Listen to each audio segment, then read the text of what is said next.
Lucent सामान्य ज्ञान। प्राचीन भारत। प्राचीन भारतीय इतिहास के स्रोत। प्राचीन भारतीय इतिहास के विषय में जानकारी मुख्यतः 4 स्रोतों से प्राप्त होती है: धर्म ग्रंथ, ऐतिहासिक ग्रंथ, विदेशियों का विवरण, पुरातत्व संबंधी साक्ष्य। धर्म ग्रंथ एवं ऐतिहासिक ग्रंथ से मिलने वाली महत्वपूर्ण जानकारी। भारत का सर्वप्राचीन धर्म ग्रंथ है वेद, जिसके संकलनकर्ता महर्षि कृष्ण द्वैपायन वेद व्यास को माना जाता है। वेद 4 हैं: ऋग्वेद, यजुर्वेद, सामवेद एवं अथर्ववेद। ऋग्वेद ऋचाओं के क्रमबद्ध ज्ञान के संग्रह को ऋग्वेद कहा जाता है। इसमें 10 मंडल, 1028 सूक्त, वाल्खिल्य पाठ के 11 सूक्तों सहित एवं 10,462 ऋचाएँ हैं। इस वेद के ऋचाओं के पढ़ने वाले ऋषि को होत्र कहते हैं। इस वेद से आर्य के राजनीतिक प्रणाली एवं इतिहास के बारे में जानकारी मिलती है।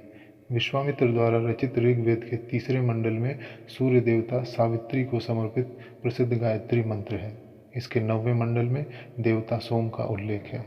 इसके 8वें मंडल की हस्तलिखित ऋचाओं को खिल कहा जाता है।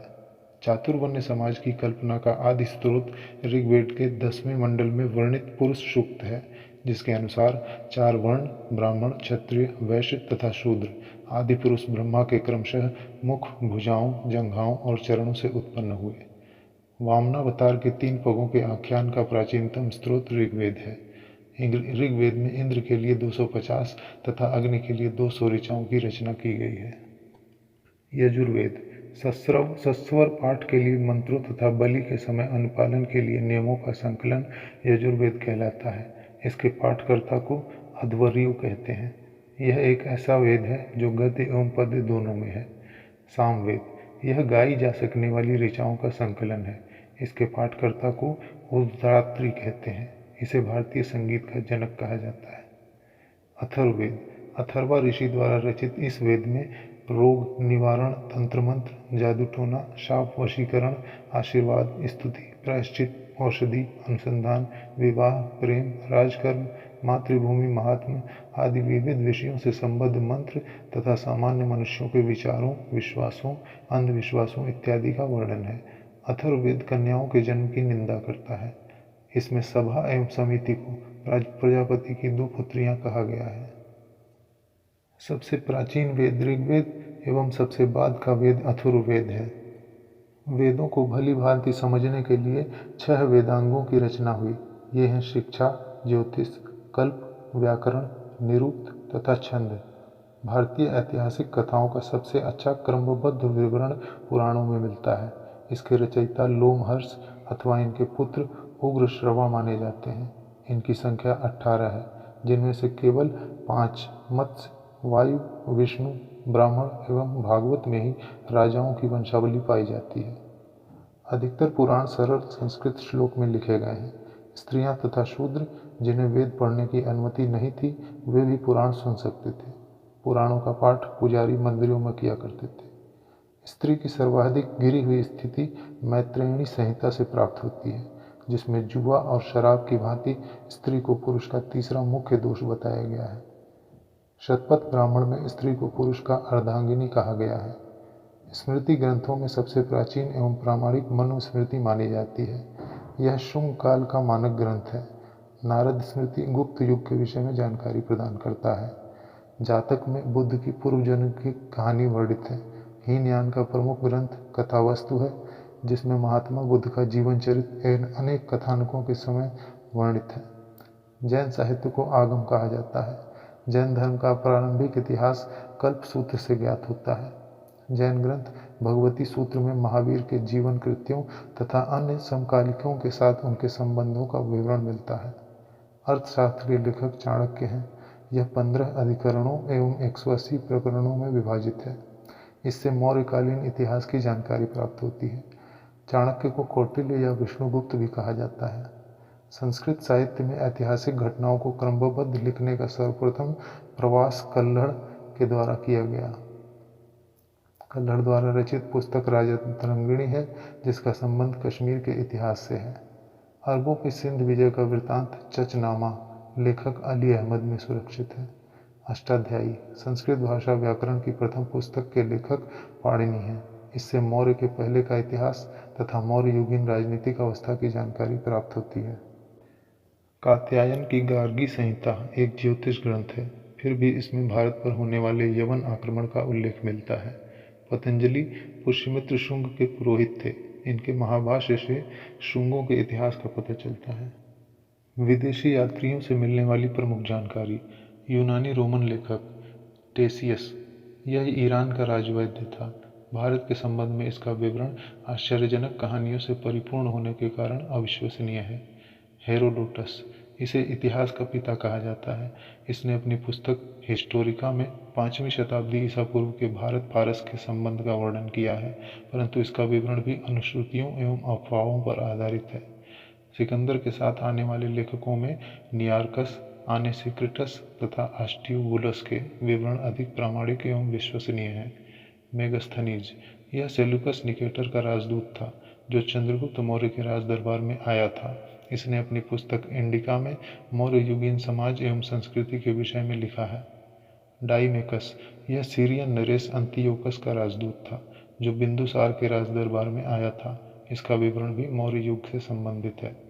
डायोनीसियस, यह मिस्र नरेश टॉलेमी फिलाडेल्फस का राजदूत था, जो अशोक के राज दरबार में आया था।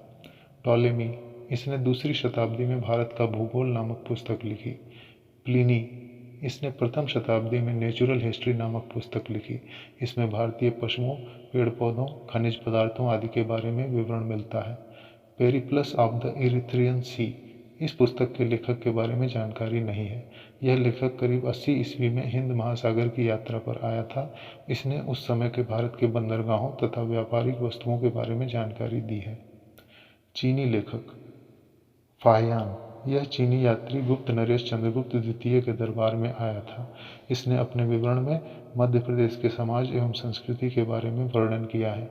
इसने मध्य प्रदेश की जनता को सुखी एवं समृद्ध बताया है। संयुगन, यह 518 ईस्वी में भारत आया। इसने अपने 3 वर्षों की यात्रा में बौद्ध धर्म की प्राप्तियां एकत्रित की। ह्वेनसॉन्ग, यह हर्षवर्धन के शासनकाल में भारत आया। ह्वेनसॉन्ग 629 ईस्वी में चीन से भारतवर्ष के लिए प्रस्थान किया और लगभग 1 वर्ष की यात्रा के बाद सर्वप्रथम वह भारतीय राज्य कपिशा पहुंचा। भारत में 15 वर्षों तक ठहरकर 645 ईस्वी में चीन लौट गया। यह बिहार में नालंदा जिला स्थित नालंदा विश्वविद्यालय में अध्ययन करने तथा भारत से बौद्ध ग्रंथों को एकत्र कर ले जाने के लिए आया था। इसका भ्रमण वृत्तांत सीयूकी नाम से प्रसिद्ध है, जिसमें 138 देशों का विवरण मिलता है। इसने हर्षकालीन समाज, धर्म तथा राजनीति के बारे में वर्णन किया है। इसके अनुसार सिंध का राजा शूद्र था। इत्सिंग, यह 7वीं शताब्दी के अंत में भारत आया। इसने अपने विवरण में नालंदा विश्वविद्यालय, विक्रमशिला विश्वविद्यालय तथा अपने समय के भारत का वर्णन किया है। अरबी लेखक अल बरूनी, यह महमूद गजनबी के साथ भारत आया था। अरबी में लिखी गई उसकी कृति किताबुल हिंद या तहकीक ए हिंद आज भी इतिहासकारों के लिए एक महत्वपूर्ण स्रोत है। यह एक विस्तृत ग्रंथ है जो धर्म और दर्शन, त्योहारों, खगोल विज्ञान, कीमिया, रीति रिवाजों तथा प्रथाओं, सामाजिक जीवन, भारतोल तथा मापन विधियों, मूर्तिकला, कानून, मापतंत्र, विज्ञान आदि विषयों के आधार पर 80 अध्यायों में विभाजित है। इसमें राजपूत कालीन समाज, धर्म, रीति रिवाज, राजनीति आदि पर सुंदर प्रकाश डाला गया है। इब्न बतूता, इसके द्वारा अरबी भाषा में लिखा गया उसका यात्रा वृतांत, जिसे रिहला कहा जाता है, 14वीं शताब्दी में भारतीय उपमहाद्वीप के सामाजिक तथा सांस्कृतिक जीवन के विषय में बहुत ही प्रचुर तथा सबसे रोचक जानकारियां देता है। 1333 ईस्वी में दिल्ली पहुंचने पर इसकी विद्वता से प्रभावित होकर सुल्तान मोहम्मद बिन तुगलक ने उसे दिल्ली का काजी या न्यायाधीश नियुक्त किया।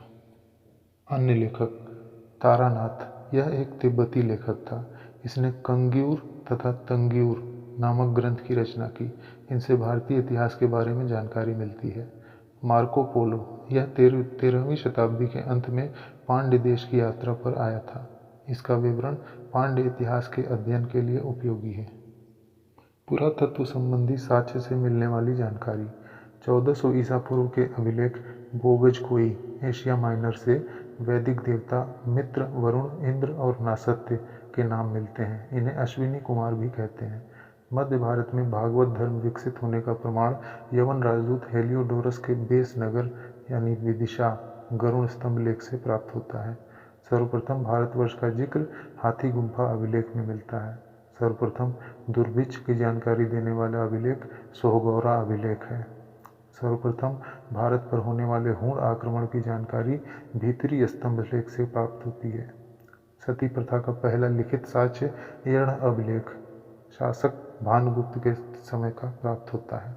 रेशम बुनकरों की श्रेणियों की जानकारी मंदसौर अभिलेख से प्राप्त होती है। अभिलेखों का अध्ययन इपिग्राफी कहलाता है।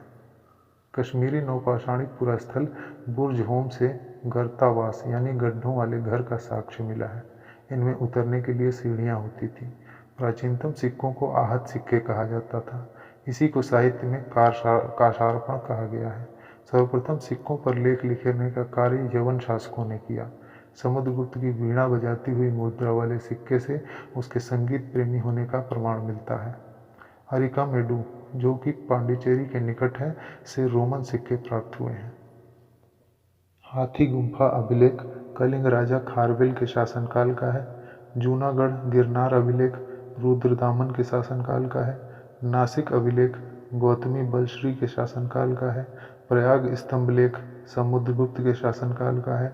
ऐहोल अभिलेख पुलकेशिन द्वितीय के शासनकाल का है। मंदसौर अभिलेख मालवा नरेश यशोवर्मन के शासनकाल का है। ग्वालियर अभिलेख प्रतिहार नरेश भोज के शासनकाल का है।